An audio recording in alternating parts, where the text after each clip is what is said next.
Cameron Curl could end up being the biggest steal of the 2020 draft, and it's hard to believe that such a talented player lasted all the way until the 7th round. In his rookie season, including the playoffs, he amassed 95 tackles, 3 interceptions, 4 passes defended, and 3 tackles for loss. But what makes his production even more incredible is the fact that he wasn't named a full-time starter until week 9 of the NFL season. Since becoming the starter in the last 10 games of the season, Curl managed to average almost 8 tackles a game, which would have put him on a pace for 125 tackles if he started the year week 1. 125 tackles would have made him the top safety in the league in the category and a top 15 player in tackles for the whole NFL. I loved watching his tape, and if you really study him, you can see why his production was so great.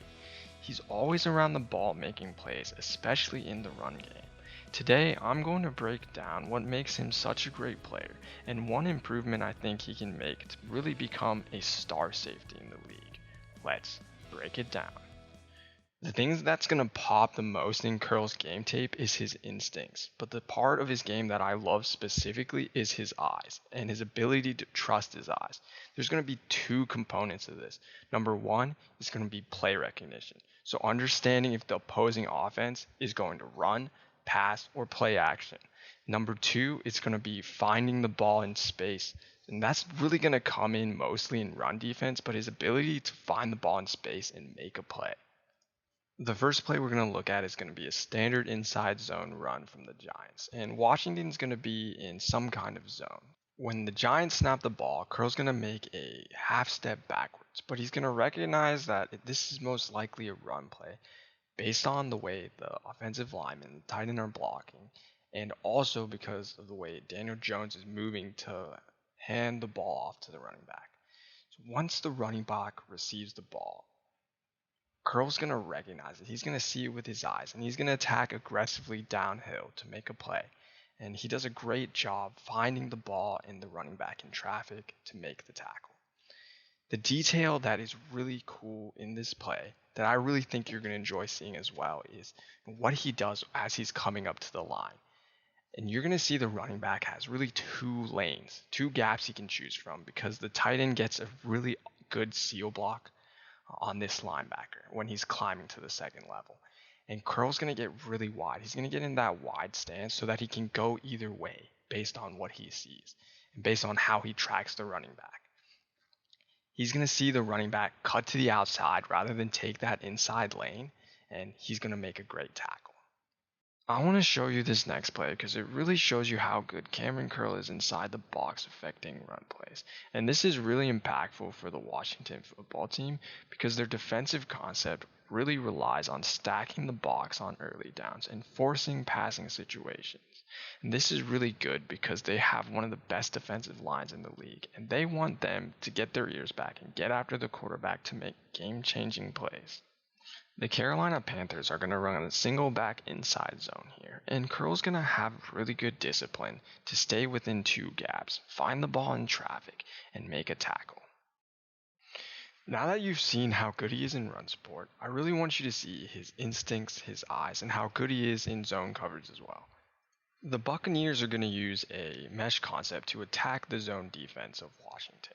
And in this concept, you're going to have a drag route, you're going to have two drag stops, you're going to have a corner route from this receiver, and then lastly, you're going to have a wheel route from the running back.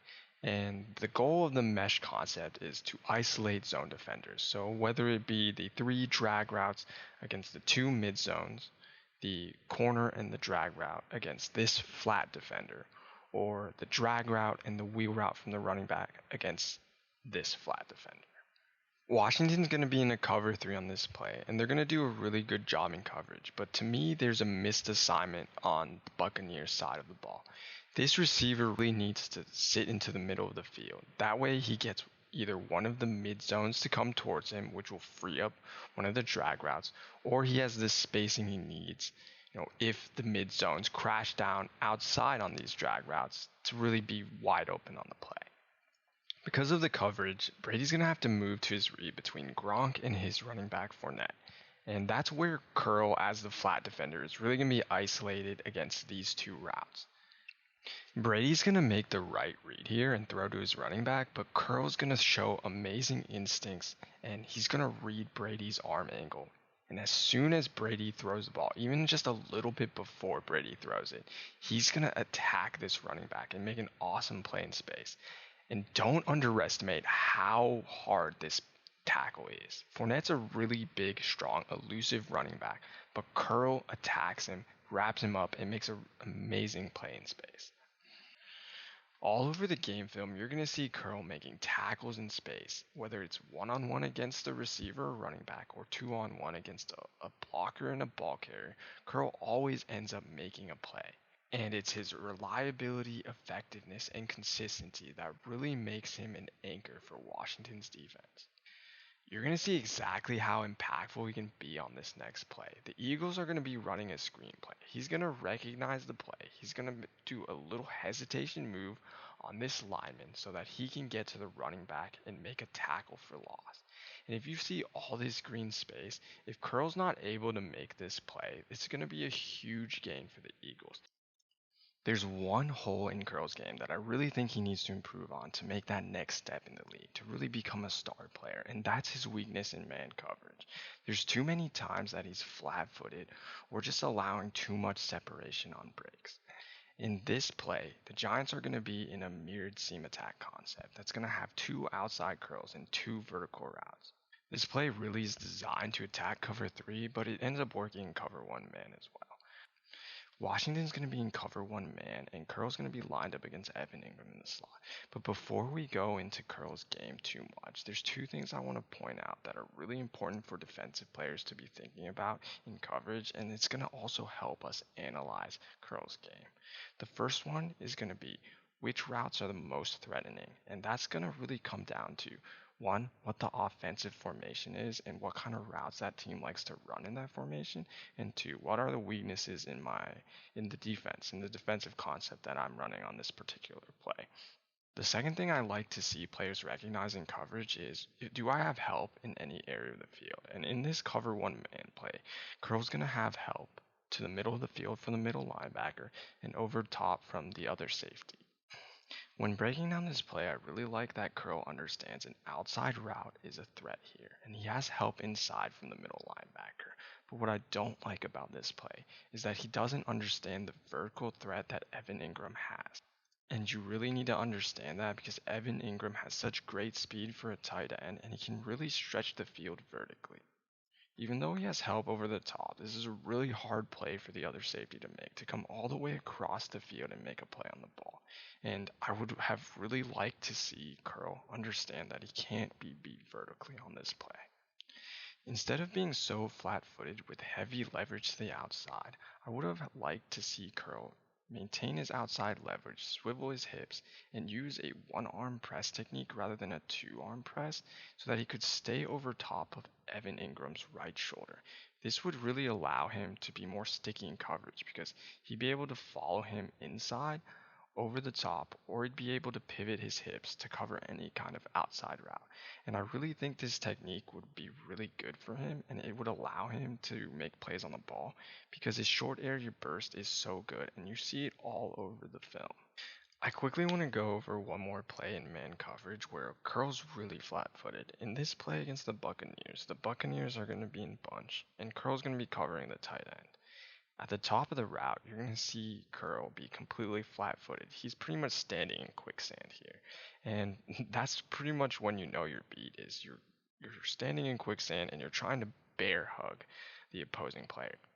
And even though the tight end doesn't get the ball here, there's pretty much 2 yards of separation. Curl needs to work on his back pedal so that he stays on top of the tight end and he can read the break at the top of the route based on the tight end's shoulders and hips, instead of being really flat-footed like he is.